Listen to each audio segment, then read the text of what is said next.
Hello everybody, this is Tim here again. Had another movie review, this time for Bones.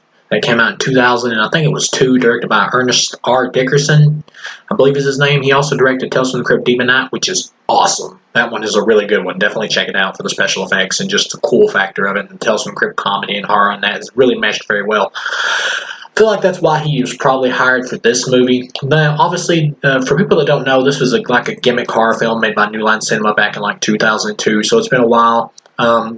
It was a gimmick movie because they put Snoop Dogg in it and they wanted him to be the horror villain, and they were hoping they could pretty much sell the whole movie on his appearance being in the film. I will say right off the bat, this is a bad movie. In terms of being a movie from 1 to 4 stars, which is what I usually rate stuff, this is a 0. Like when I saw the rating for this film on IMDb before I went and watched it, I was like, it's got like a 4.4. Is it really that bad? Because like I saw this film when I was a kid, but I was like, it's been a long time since I've seen this, so how does this film work now? So I decided to go back and watch it for shits and giggles. So I watched it, and when it first started out, I was like, okay, this doesn't seem so bad. Biggest problem with this movie is the tone is like all over the place. It is like zigging and zagging, baby. This movie transforms like multiple different types of films. Like when it starts out, it's kind of like it's playing itself as kind of scary, but also kind of funny. But then as it goes along, a lot of the performances are really weak or just kind of go from like real hammy and bad to like being kind of okay later on in the movie. And like the main group of teenagers in this film pretty much move into this house that used to be owned by a guy named Jimmy Bones, who was played by Snoop Dogg. One thing I will say is I like that Snoop Dogg's character in this wasn't just like a stereotype to where he was like a crack smoker or something, you know, like a black stereotype or whatever. But at the same time, because he's meant to be the villain, they make him a sympathetic character to the point to where it's a bunch of people who kill him and he's out for revenge against them. So they make him so sympathetic that when he comes back, we're just supposed to get the idea that he is kind of a vengeful ghost, but all the people he's killing are assholes. And he's also killing like annoying teenagers who happen to move into his place. Like as soon as they like move into his place, that's been abandoned for years, yeah, but they move into his place and they're really annoying, most of them. And they like find his like skeletal remains in the basement or whatever, and the dude like looks down there and says, I guess you won't be needing this no more, and he like rips the ring off his dead body's finger. It's like, damn, these guys suck. And so you got this dog in the movie, which it never really explains why the dog in the movie is like the avatar for Snoop Dogg's ghost. It's just, I think it's just supposed to be like an in-joke because the guy's name is Snoop Dogg, that he's a dog, you know. And you do, like, this movie's tone is really weird because for the first half, it tries to be mostly like a serious themed hood horror movie, like about the ghetto, and how it was like destroyed by drugs and everything, and how that like corrupted things for like black youth and all that, and how they weren't able to like get out of the neighborhood and stuff because they all became like hooked on drugs and all that, and you got like these other black gangsters who like took advantage of that and everything. I really enjoyed that, and I really think that this could have worked as a more serious movie, but you couldn't have used Snoop Dogg. That's the thing. I'll go ahead and say it. Snoop Dogg's acting in this, he's fine when he has to be like a good guy, like a regular guy. He's perfectly fine. But when he's supposed to be like scary, man, he's bad. And I think what they're trying to do is make it more in the vein of like horror and comedy. But the horror in here is like really silly in certain scenes, to the point where it almost feels like the movies might be going for like a black exploitation vibe. But by the time you get to like a third act of this movie, when Snoop Dogg actually comes back to life, he goes around pretty much like a vengeful spirit slasher villain, and you're not scared by him because the people he's killing are people that aren't good anyway. So maybe you're supposed to be rooting for him, but at the same time, that becomes a problem when he starts killing the more innocent people who are the teenagers, part of the teenage group. Like this main kid who's kind of a nice guy who has like a crush on Pam Grier's character in the movie, who was like Snoop Dogg's love interest from the 70s. And pretty much all these guys got together, a dirty cop and everything, and Snoop Dogg's bodyguard and one of his supposed friends all got together and pretty much murdered him and covered it up. And so he's come back for revenge against them. And it's kind of an interesting idea. Really, I think this film would have worked better if you just made it a vengeful spirit movie. Like, a big problem with this is the first half of this movie, despite the fact that it's well directed, and the special effects really hold up in this movie. They are really good. You can tell they spent a lot of money on this film because of Snoop Dogg is what it was. They wanted to really sell it, so they put a lot of money into this. And the special effects are well directed. Ernest R. Dickerson in this movie, or whatever, the director who also did Demon Knight, he's really good with special effects. He really handles them well in this film. And they're done very well.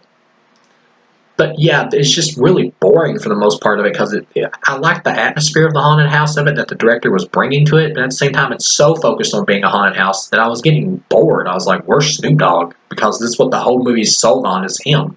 So you're just kind of bored with it, and at the same time, the story is really bad here.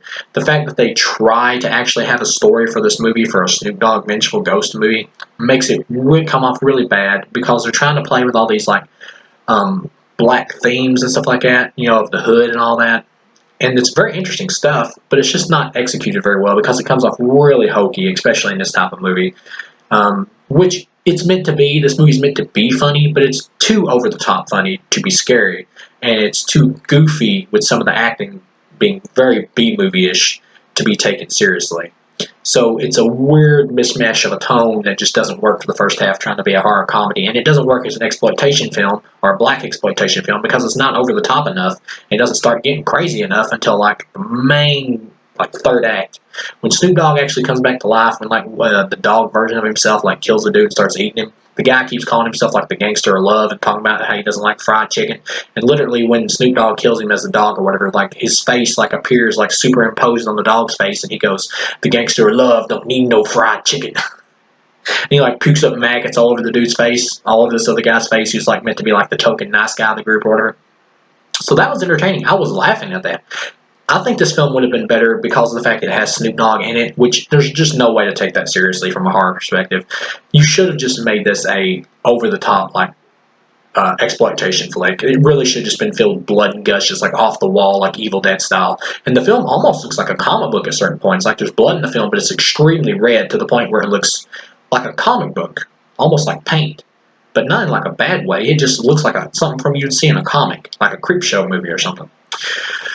But once you get to the end, and Snoop Dogg's going around taking vengeance on people and everything, that's when it goes extremely over the top into comedy. And he keeps talking to people these guys try to offer him drugs, and he's like, "I'm on a supernatural high." And he kills them, and cartoon blood splatters other stuff appear on the wall, and then he cuts off these other guys' heads, and you get some really funny scenes with Snoop Dogg in here, though, in terms of comedy. Whether it is intentional, but I did laugh at it. Towards the end of the movie when he actually transforms into his monster form, which is good makeup. Kind of reminds me of Eddie Murphy's Little Vampire in Brooklyn almost. But he's got this makeup on his face or whatever. He grabs the main boy or whatever. He's trying to stab him with a knife at the end. The token hero guy or whatever, the nice dude. He grabs him by the neck and he's "Oh," he says something "Got you, nigga." Just really over the top. It's really funny, and he's getting ready to kill him or whatever. And Pam Grier has to set herself on fire because her old dress that she's wearing has his blood on it from where they all had to stab him to death or whatever and cover it up. And she was pretty much forced to go along with it, or they would have killed her. But she didn't end up stabbing him. He actually stabbed himself, so she wouldn't get killed. But she kills herself just by immobilization, I guess is how you say it. I'm not sure what the word is, by setting herself on fire or whatever. But she gets killed, and the girl in the movie who plays the daughter of Pam Grier's character, we also find out is Snoop Dogg's daughter, his character's daughter, which you kind of see coming. But at the same time, she is smoking hot. The black chick in this movie who plays the daughter, which I don't think she ever did anything else, she is super hot. And she ends up having a romance with the main boy in here, and it's kind of bland. And you get to the end here, and it's a pretty cool special effects show. And you get to the end, and Snoop Dogg is he's been killed because the blood has been burned up. But you get to the main end, the boy and the girl are outside. And the girl, because she has Snoop Dogg's blood in her, because she's family relation, she gets possessed by Snoop Dogg. And the dude turns around and looks at her, and he's freaking out. And she just pukes up maggots all in the guy's face, towards the camera, obviously supposed to be the POV of the dude, heading towards his face, and then the screen just cuts off, and you hear a Snoop Dogg song playing, which is it's a really funny one too. But yeah, it's just a really silly ending, really cheesy, and you don't know what the hell happens. Catherine Isabelle from Ginger Snaps is in this film too, is the white sister of the main black kid, because his dad is in an interracial relationship, which I thought was pretty cool and progressive. But yeah, she's in this film, and she just disappears at the end, towards the end of the movie during the climax. He just makes her stay at the brother makes her stay at the house with the mom while he goes off to take out Snoop Dogg. And you just never see her again. So when you get to the end of the movie, she lives, and there's just never an explanation of what the hell ever happens to her. And you don't even find out what happens to the boy. You can assume he's dead or he's killed at the end, but really you don't know, because all she does is just puke maggots up in front of the camera. So maybe she just covered him with maggots, and it was just a one last joke from Snoop Dogg to get a last laugh or something. But yeah, this film could have worked if it was more just over the top silly. The only way you're really going to enjoy this film is if you're just a real big fan of Snoop Dogg and you're just laughing your ass off by seeing him in this type of movie. But as a film, no, this is easily a 0 out of 4. This is a bad movie. It has really great special effects, though, and the directing for the special effects is really cool, which I think that might have been the problem here, that they were more focused. The director might have been more focused on the special effects and making them look cool than the actual script and everything. Because this idea could have worked if it was made either more exploitation with Snoop Dogg as the lead killer and just have him be back at first to be, just have him resurrected like way earlier in the film and have him just go on a killing spree and just make him a straight up villain. Have it be just like a revenge gangster thing. Have him be like a hardcore gangster or whatever.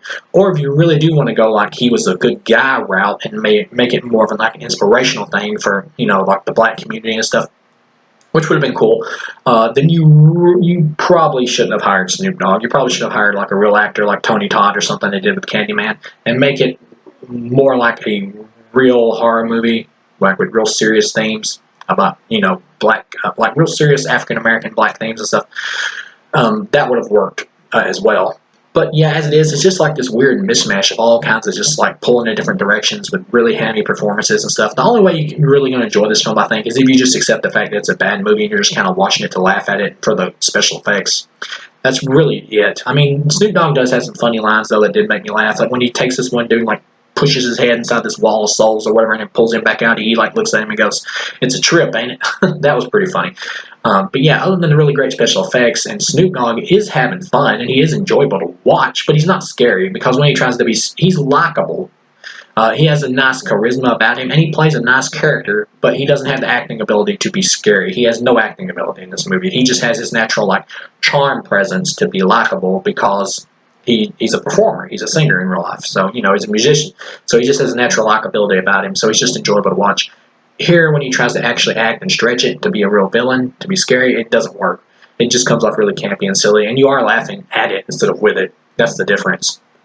But yeah, all in all, this film doesn't work from an artistic point of view at all. It could have, but it doesn't. This is the type of film that could be remade, and some of the ideas here could really work. But yeah, this is a misstep. Unless you just like watching fun bad movies, then it's really not worth your time. It's a much better movie than the Puppet Master film I watched before this, though. Way more creative and much better put together. But yeah, this is just a bad B film. But it's enjoyable if you just like silly bad B films. So thank you guys for watching, and I'll see you again.